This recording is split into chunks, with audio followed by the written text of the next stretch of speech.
Recovering, but she still needs her rest. Of course. Take good care of her, won't you? I'll do my best. Oh, Gav was looking for you. He said he had something to show you in the shelves. The shelves. Oh, that's right. He went to ask Harpocrates about Torgal. He must have found something.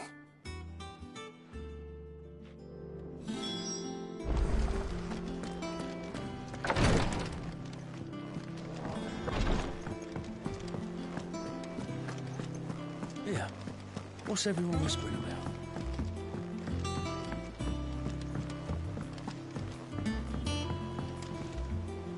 Do you have a moment, Sid?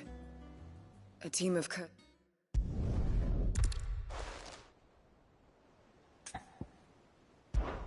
I'll go and find them.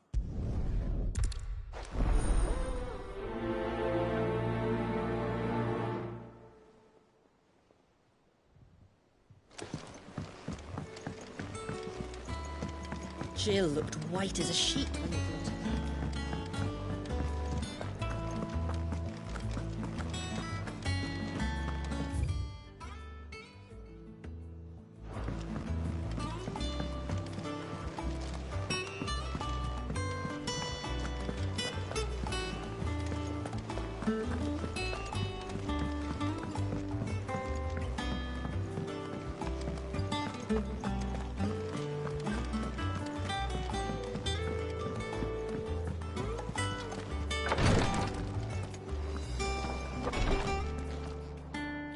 You have the look of a man with the twins upon his shoulders, Rodrigue.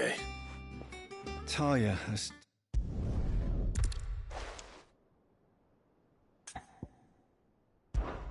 Just tell me what you need.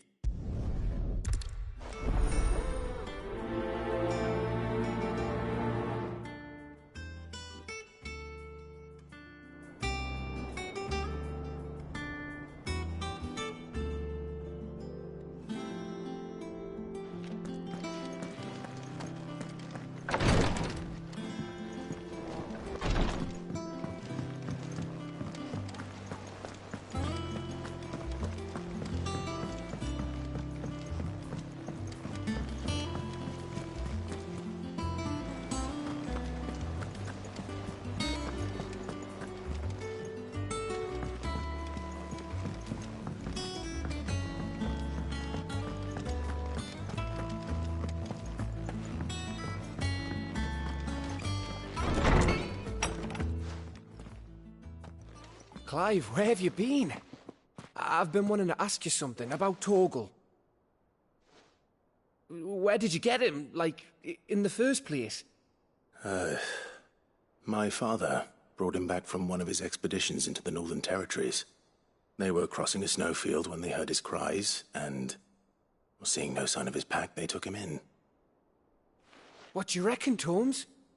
It certainly adds weight to the theory. Clive, I believe that Torgal may be no mere hound, but a rare frostwolf, an animal native to the far northern reaches of Valisthea. In one of our oldest bestiaries, I found reference to a frostwolf who served as guardian to an ancient queen of the north. Such was his mastery over ether, he could cast magics on command. His name was Fenrir. Fenrir the Frostwolf.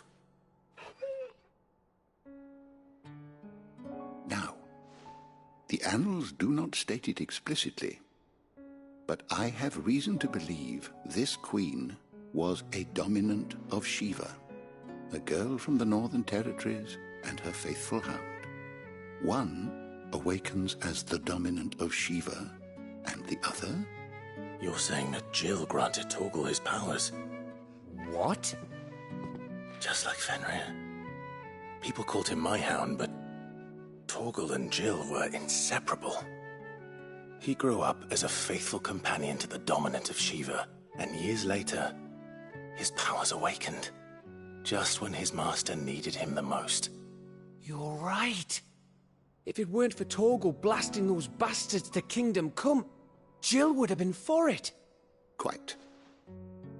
Though Torgal's power is his own, his latent birthright as a Frostwolf. It had only to be unlocked. Oh, get you, Torgal! You're an even finer hound than we thought. And regarding your original concern, you need not fear for Torgal's health. Why, the beast has the appetite of a behemoth. Just this very morn, I found him with his nose buried in my nuts. There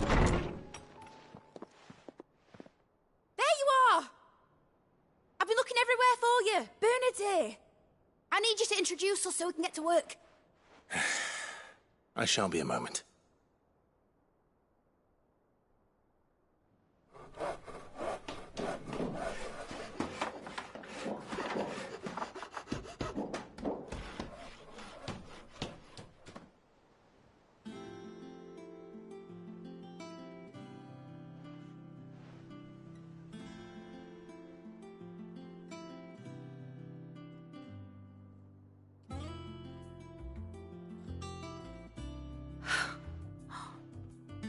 Brilliant.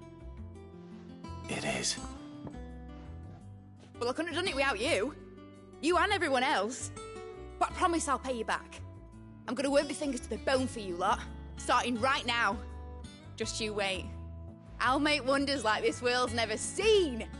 Then I look forward to seeing them.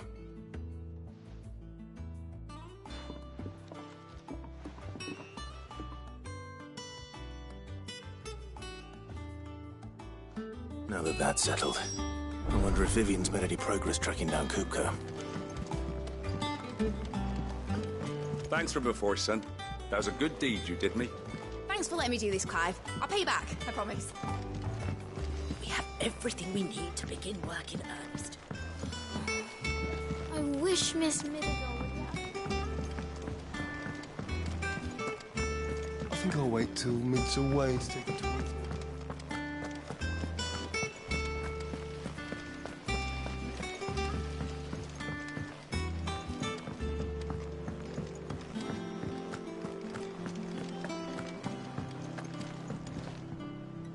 How goes the hunt for Kupka? Largely in circles. We have myriad sightings of strange soldiers in unexpected places, but nothing definitive as yet. If only we knew for certain by what route he left Rosalith. Well, keep at it.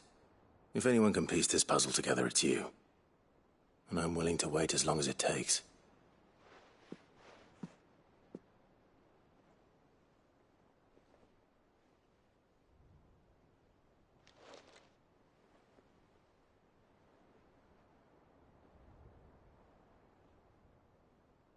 What? Here? Would that be a problem? Do you know, Clive, I believe it a mercy that you didn't inherit your father's throne. Your poor people would surely live in fear of you. You have nothing to worry about on that front. I won't be claiming his crown. That is a relief. Clive, have you got a minute? We, have a guest. A guest?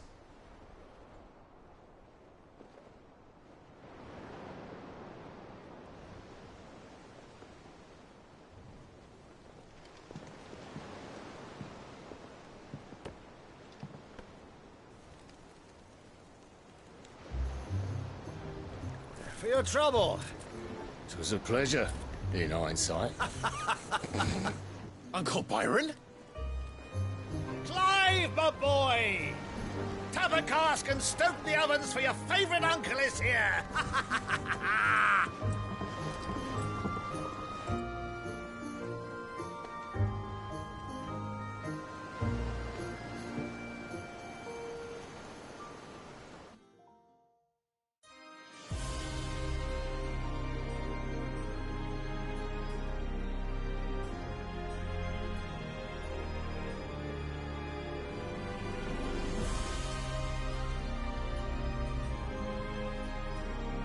The Dalmekian government sues for peace.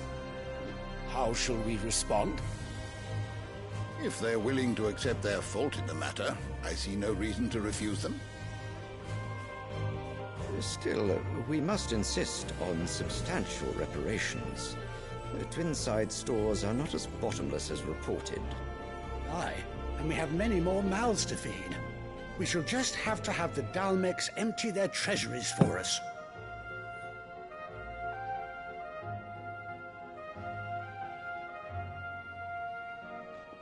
Of course, none of this would have been possible without your timely intervention, Prince Olivier. Indeed, I doubt any of us would have had the courage to trade words with the mighty Titan, nor less the wit to win him over. The Empire owes you a great debt. May the blessing of the crystals go with you, Your Highness. May the blessing of the crystals go with you. Very good.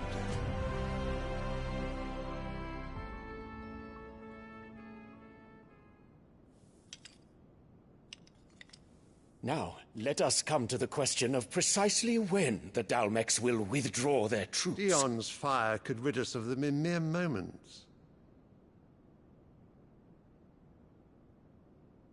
The men of the Fist will not withdraw until a peace treaty is concluded. So let us keep the negotiations open, give them time to gather what gold and trinkets they can, and once they deliver that which we demand, what worth is a piece of parchment? Your Radiance, were Prince Dion to take the field, the enemy would surely send their own dominant to meet him. And while His Highness would of course prevail, there would be heavy losses on both. You need not fear Hugo Kupka. He is engaged on the Western Front. Even were the Dalmex to send for him, he would not arrive in time. As much as I would enjoy witnessing a clash between Bahamut and Titan, it is not to be. And what of your subjects, Your Radiance? If the fighting spread to the city proper, the people would bear the brunt of it. There will be losses, it is true. Yet for every citizen who falls, another can be bred. For every home that burns, another can be built.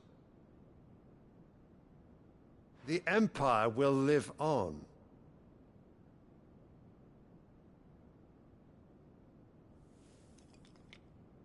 Dion? Yes, sire.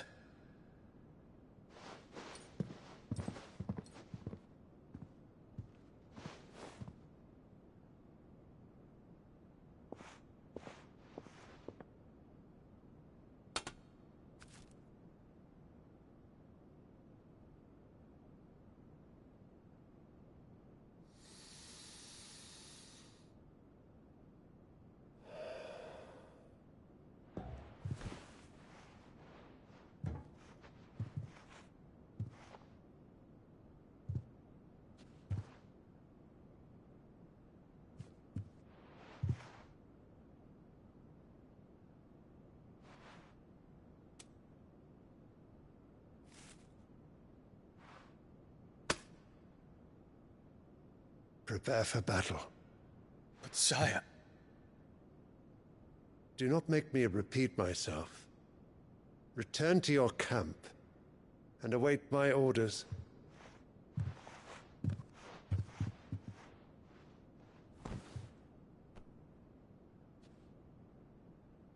If that is your wish, Your Radiance, I shall depart at once.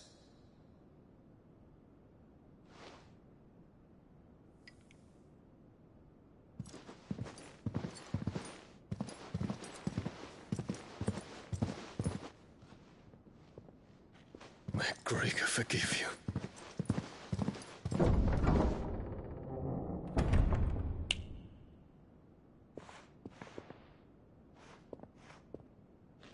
What do the astrologers augur?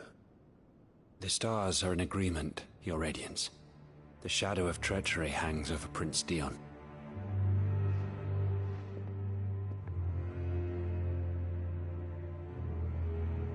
So Annabella's tales were true. You disappoint me, Dion.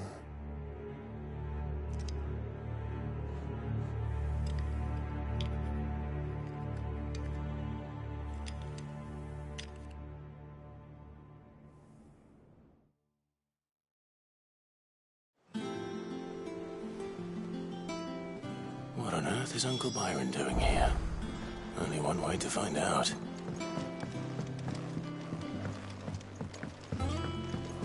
The little ones have been up to It's just one thing after another around here.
Ah, my dear nephew. How I've missed you.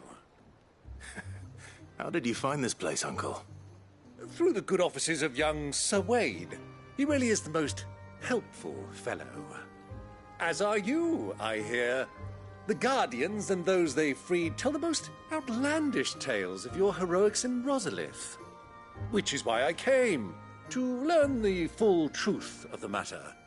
Sort the fact from the fiction, so to speak. You were working with the Guardians of the Flame to evacuate the people of Rosalith to Port Isolde. I was, aye. Then I have questions for you. Please, come inside, Uncle. Gladly. You there? There are 2,000 gold talents in those chests. See that they're added to my nephew's coffers, would you? 2,000?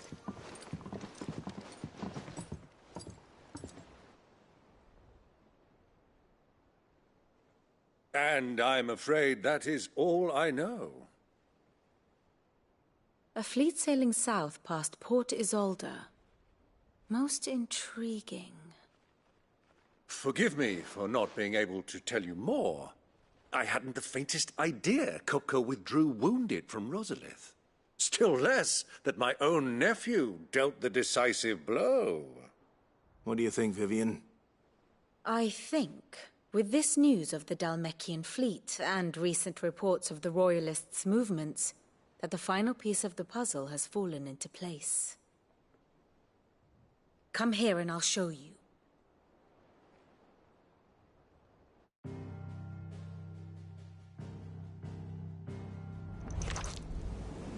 It is known that Kupka's forces entered Rosaria via its unguarded coast. So can the same be said of your visitors from Waloed? Certainly her Royal Navy is famed for the efficiency with which it bears her knights from one battlefield to the next. And in the Einherjar, or Black Galleon, she boasts a vessel nigh as swift and every bit as feared as the kingdom's legendary cavalry. A fitting flagship for a land apart, her naval presence being crucial to her ambitions beyond Ash. Yes. It seems safe to assume that the Royalists did indeed enter Rosaria from the sea. So then, had you a vested interest in Titan's survival, whither would you take him? Why, home to Drake's Fang, a place rich enough in ether to conjure the magics needed to mend his hurts. But would that not entail an arduous voyage around the southern cape? Let us say that the Royalists did put ashore with a mind to spirit Kupka away from under your very nose. Could that truly have been their plan for him? To load him aboard one of the ships flying Republican colors sighted off the coast near Port Isolde. To spend weeks at sea, being tossed hither and yon by unforgiving waves, his life hanging in the balance. No. The journey would mean Titan's death, and Kupka's faithful creatures would not allow it. So what then was the plan of our Waluda friends? Reports suggest they made not for the coast, but for the desert.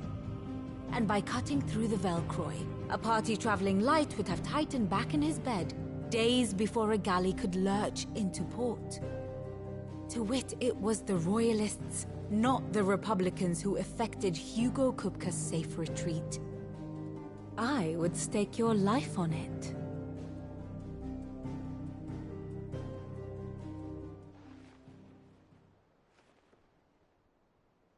So it was the Waludas who spirited the wretch away. Now I think about it, there was something a little strange about the ships I saw. The men seemed almost crestfallen, as if in mourning, as if they believed, or were made to believe, that their master was dead. You have a keen mind, Lord Rosfield. And you have your answer. To find Kupka, you have merely to follow the Royalist trail across the Velcroy. It may well have gone cold by now, but as they say in the Republic, all roads lead to Drake's Fang. Allow me to accompany you part of the way. As luck would have it, I had intended to journey Canberward on business after visiting you here. The Fang would be but a short detour. I'd be glad of the company. Give me a moment to make ready. I need to tell my friends what we've learned, and where we're going. Very well, but be quick about it, my boy. Time waits for no man.